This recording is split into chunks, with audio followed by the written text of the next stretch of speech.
Good afternoon, ma'am. My name is Justin B. Ramos, and now I'm here talking to you about the topic that I pick is enhancing the discipline of students in Iligan City National High School.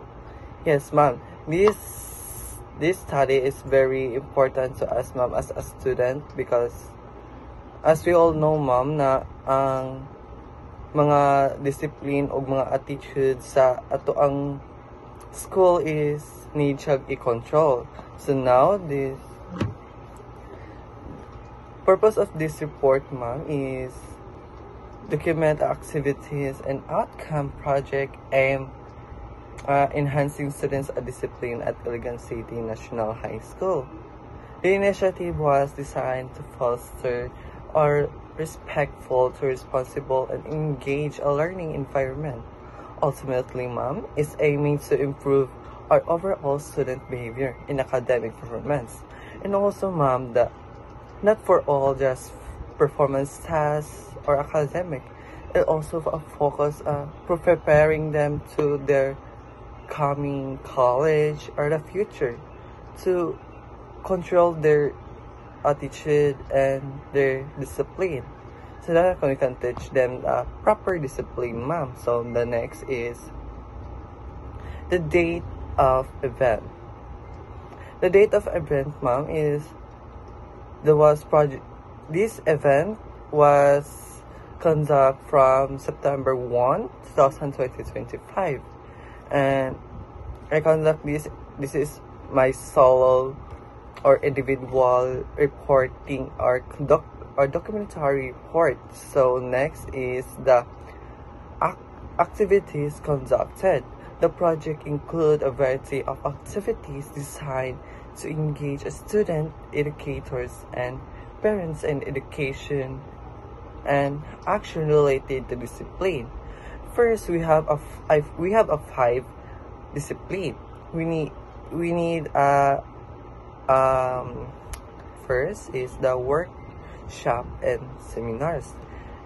Workshop seminars, a series of workshops on the importance of the discipline in academic life, were organized. Renewed speakers and behavioral experts were invited to share insight with students and faculties. Yes, this is what we need, mom, is to workshop with our principals or the counselors to know what we need to do or we need to improve ourselves, ma'am. So the next is the activities conduct discipline awareness and campaign poster banners and etc. And daily announcement highlights the importance of the discipline. This campaign targets the various aspects of the student's behavior, emphasizing the respect, punctuality, and responsibility. And yes, mom, this is discipline awareness campaign is important to us because it's giving to us awareness. Awareness is from banners, ma'am, makita nato sa ato ang school is need o mag-campaign ta or magbutang tag awareness para maka-encourage sa ato ang mga student or sa mga students. And the next is the activities conducted. The third is student-led initiative. The student work encouraged to form discipline committees that will be responsible for monitoring and promoting positive behavior among their peers. These committees organize a per-mentoring season to instill self-discipline and accountability. Yes, student-led initiative is discipline committees that will be responsible for monitor. We need to monitor the student about their discipline or how they control the discipline, how they respect other people other than them, how mga people karon is atong nakita sa atong school is di na nag-respect about sa ato guard, teachers, like, oh my God, like, how nila naibuhat na grabe sila kay nana. So, need nato like student, need nato initiatives and mga disiplina kailangan para encourage nato mga student na di ni siya buhatan kay because this is a bad. So, the next is Parent-Teacher Conference. The Parent-Teacher Conference, a meeting was held to address discipline issues and discuss strategies involving parents and process. The collaboration aims to create a unified approach towards instilling discipline both at school and home.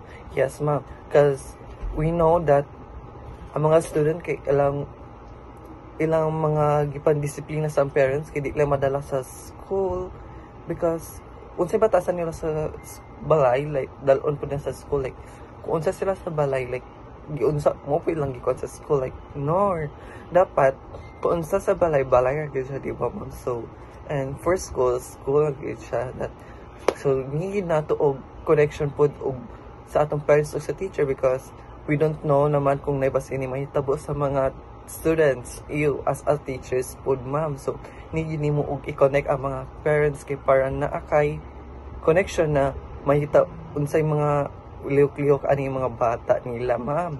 So the next is the lastly is the recognition program. Of course, the recognition program was introduced to reward students who display extraordinary discipline. Awards and certificate were given to those who went above to beyond and demonstrating responsible behaviors. Yes, ma'am, the recognition program was introduced to reward students about the like how they achieve their grade grade, like sa kuha karon ma'am, like my grade it's so low but I need to improve through this. So need na to all kanang discipline to maka-award sila or encourage na to sila ganun ma'am. So the next we have a result achieved. The result achieved, the project yields several positive outcomes, and we have 4 outcomes. The positive, improve the student behavior. Yes, we need to improve the behavior of the student because we all know that sa City High is ay nag-viral na I don't think so na yes, of course ma'am, na nag-viral na video about atong nangat-cut sa gate mga students or mga juniors and seniors, like hindi sila mo follow sa ato ang mga students engagement. Yes ma'am, this is the important ma'am na there was a marked increase in student participants in classroom discussion and activities, reflecting a heightened sense of responsibility and respect for the learner environment. So, di mo mom, like, oh my God, like, nagka-increase ang students' engagement sa classroom discussion and activities and reflection highlight. So, ginisyo ko ma'am is the third is the positive feedback from parents and teachers. Of course ma'am, the survey conducted after the project indicated that both parents and teachers felt the initiative was effective in enhancing student discipline. Many expressed a desire for similar program in the future. So need yun nato siya og positive feedback para di pod kay lain po kay mag negative ta. So lain po kay panana sa mga parents and teachers. So we need kanang mag-survey ka sa mga age students if nagka-improve ba ilang discipline or how the life sustain it. Hindi. So the 4 is sustain effort. Sustain effort, the discipline commitments established by students continue to function past the project duration, aiming to maintain the promote and discipline behaviors among their peers. Of course, the sustained effort is need to discipline commission stability by student continue to function past the project duration. And then lastly is, of course, ma'am, this is the person I interview, Ma'am Lalia D. Pinto, the advisor of the grade 11 Mount Marveles.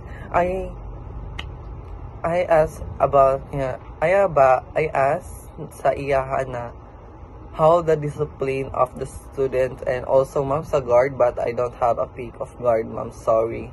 I cannot, the guard and ma'am, they telling me na need og discipline ang mga student kay like sa ato CR, sa ato ang school, they are a role model mo sa ato ang ma'am, like manggawas ta sa city high, like we need na to ka ng, oh my god, this is a person of city high, so limpyo kay siya, tanawon, like oh my god, clean kay ang city high, tanawon, ani siya kay na disiplina na tagtara ka mga students and mga like inani ka stricto ang city high sa mga guard kay like sakit po sa part na inunaon na sila na work po nila mo ilang gibuhat ilang work as a guard and also as a teachers.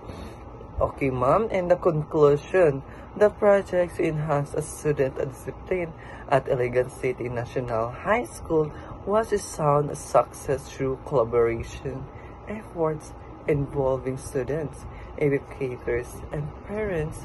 The initiative not only improved the behavior but also fostered a culture of respect and accountability. The positive change observed during the project affirmed the importance of structured discipline, initiative, and educational settings and highlight the need for ongoing commitment to this effort to sustain the improvements of achieved. And the educational settings and highlight the needed ongoing commitment. Forward, it's recommended that the school continues to engage students and parents alike to ensure long-lasting discipline development within the school community. Yes, that's all, mom.